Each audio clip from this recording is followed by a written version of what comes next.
Hey, this is Pat, and today we're going to take a quick look at the Alpinestars Supertech M3 helmet. Now, the M3 is going to be the entry-level point into dirt helmets from Alpinestars line, and it's going to be aimed at anybody who's giving a try to MX out there, or if you're just riding on the trails on the weekends. This could be a solid option coming in around the $200 price point. So when you're looking at this helmet, you are going to be at the entry level within Alpinestars line. Like I said before, this is going to be sitting under the Alpinestars Supertech SM5, the 10, and a few other models within their lineup aimed at the dirt. And if you're familiar with this helmet, if it looks familiar to you, that is likely because Hayden Deegan rocks the top of the tier 10 version of this helmet out at Supercross and outdoors every single weekend. This is the helmet that he's using, and a lot of that information has trickled down to the entry level lid here. But let's start talking about this helmet, work our way through it, and see if this is right for your riding situation. So you are looking at a polycarb helmet, so that is a plastic shell throughout. If you step up, you do get into different materials, like the 10 is going to be using carbon fiber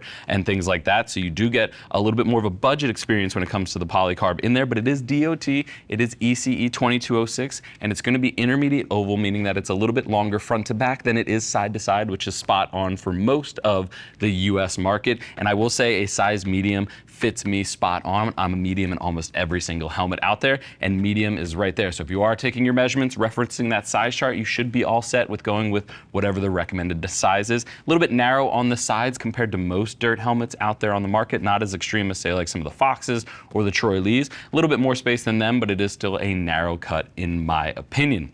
When we're talking about the sizing, it's going to come from extra small up to 2 extra large. There are youth sizes available if you are shopping for your kid or for a birthday present or something along those lines. But it's going to be 2 shell sizes across the entire range with 5 EPS liners inside. So the EPS is really going to be helping customize the overall fit. When we threw this on the scale, it came in about 3 pounds 6 ounces in a size medium, which is right on par for most of the dirt helmets out there. It's not on the lighter end of the spectrum. It's not really on the heavier end like Bell Moto 10s and things like that, which get up to the closer to 3.8, 3.10, but you are looking right in the middle with that 3.6 measurement. But let's start looking at the helmet, working our way through. One thing I really want to call out, my favorite part about the SM line, the Supertech M line, the dirt helmets from Alpinestars, is just how good the ventilation is throughout it. So you have 10 intake vents and 7 exhaust vents on this helmet. And just looking up at the front, you can really see the front one does have a mesh guard behind it, so there is a debris guard that you can pull out and clean out inside there. But then you're looking at just straight intake vents all the way along the jaw line,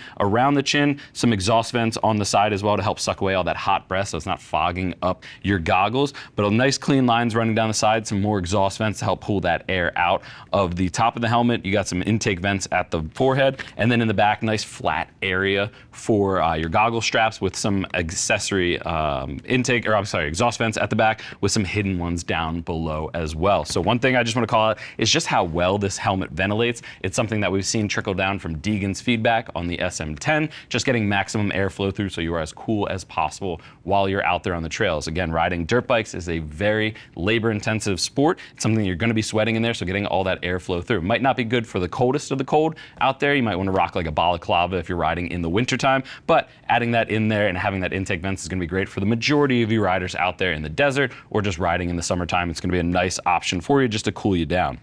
When we look up at the peak, we've seen this peak before from Alpinestars in the 10, in the 5, in a few other helmets as well. It's a quick release system, so you just grab on each side and pull out. It is designed to break away pretty easily if you hit a tree, if you go down. It's designed to be in place, but then break away when you need it so it doesn't do any more damage to the helmet once you go down. And you can see they use their classic red pins on the side. It's just pressure plates inside there.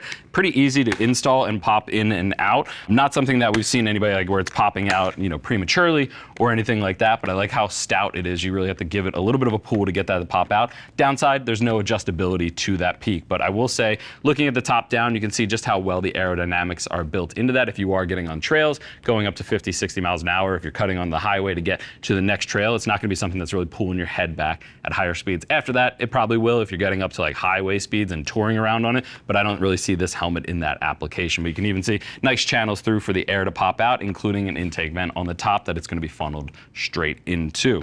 But all in, A solid exterior shell. Again, I'll call out the back just being super flat, great area for the goggles to hold on to, but a nice spoiler to help keep it stable at those higher speeds, whether you're on the MX track in a straightaway or, like I said before, on the highways going from trail to trail. But let's take a look at the inside of this. Again, looking at the interior, one thing I just want to call out is just how easy the interior is to take out and clean. You have nice contoured cheek pads. It's going to be something that grabs onto the face pretty well. Emergency release system, so you can pull on it in the event of an accident. Pull down on that, it'll actually snap out instead of having to pull the helmet off of an injured rider or anything. But one cool part I'll show you too is tucked inside the cheek pad on the inner side of it. It's actually little elastic loops that you can tuck in your hydration pack too. If you're running a hands-free set, you can go ahead and loop them through, tuck them down, and they'll be able to hang out right underneath the helmet. That is on both sides, so even if you are running it, say on the left side or the right side, it doesn't really matter. It's going to be something that you have that option on both if you're running those hands-free sets.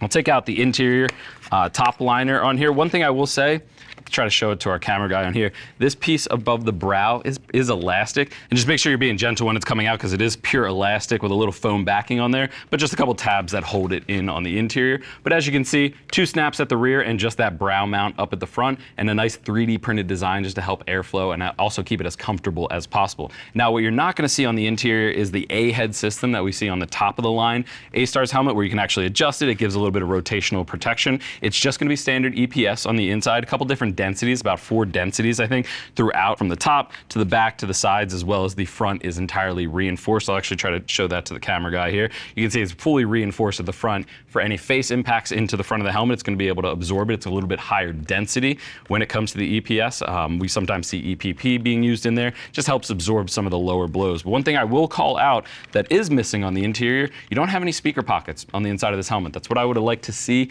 on a model like this, just easy cutaways that you can add it in there. Now you do have Velcro here that you can easily attach the speaker pockets to, but it's going to push into your head just because there's no depth built in to the EPS to help alleviate that. So if you are someone that has bigger ears or just a wider head, just keep that in mind. It might not be the best helmet for you on installing Bluetooth without feeling those speakers pushing in to the side of your head. But nice clean lines at the side. There are cutaways for the shoulders just to be a little bit more protected, but you can still mount a Bluetooth system on there, no problem. But again, no channels in the EPS. That'd be another thing I'd call out as maybe something that Alpinestars can add to the next version. You do have channels that go directly to the ventilation points throughout there. You can see in there, but no channels to help the hot air move from the front to the back of the helmet. We usually like to see a little bit of valleys running from the front to the back just to help it the air flow through a little bit easier inside the helmet while you're riding. But all in, considering this is the entry level point of what we see out there at motocross, at supercross and other outdoor races and things like that, even in Europe themselves with MXGP, I think this is a pretty awesome lid for the $200 price point. I think they're giving a lot of features trickled down from what pro riders are giving feedback on, all for more of an affordable price for your everyday rider, casual rider, or just someone out there ripping around the trails that wants a helmet that looks pretty badass. But if you have any more questions about the Alpinestars Supertech M3 helmet, click that info button. That's going to take you over to the product page where you can read other rider reviews and see what other riders are saying about this lid. If you still have questions after that, or if you're confused on sizing or trying to figure out which Alpinestars helmet is right for you and your riding, give our customer service team a call. They're all riders, happy to help you get set up for your next ride. But I want to thank you for joining me and checking out the Alpinestars Supertech M3 helmet. I'm Pat. I'll see you in the next video.